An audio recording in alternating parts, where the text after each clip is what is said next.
We go now to join Bob Rae, the interim leader of the federal Liberals, reacting to this proposal by Rob Nicholson, the Justice Minister. We're learning once again about huge levels of household debt.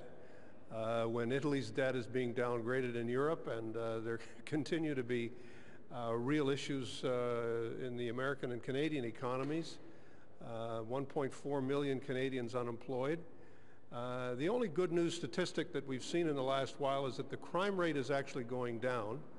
And this is the time when the Conservatives have chosen to dump on the House 110 pages of laws changing the criminal code, which will significantly increase the prison population at the rate of $108,000 per inmate per year. No estimation of the costs, no additional real protection to the public, no advantages to the overall system. And the Conservatives are taking us in an ideological direction that has nothing to do with increasing public safety and everything to do with this obsession that they have with the symbolism of denunciation of crime. We're all opposed to crime. I haven't met anybody who's advocating it. No one in my constituency is soft on crime. We all want to deal with it, but this is not the way to do it. And this is, I think, shows you their ideological preoccupation at a time when the country is preoccupied with jobs, with work, with what is happening and not happening in the real economy. So we think that this legislation deserves real public scrutiny. It deserves a real public fight. There will be a fight in the House of Commons about it, and we intend to do direct battle with the Conservatives on this issue, because we do not believe that it is a crime prevention agenda.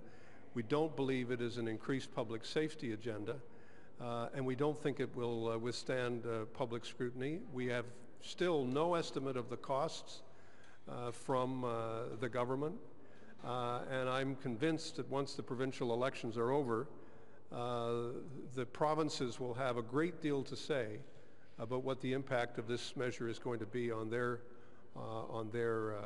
budgets. It will be significant. Let's not forget that the last estimate of the parliamentary budget officer was over $13 billion. Eh bien, nous avons clairement un exemple de comme jusqu'à quel point an example to what extent this Conservative government is preoccupied by ideological issues and not by practical issues that the Canadian public is facing at a time where the debt of ordinary people is at historical highs.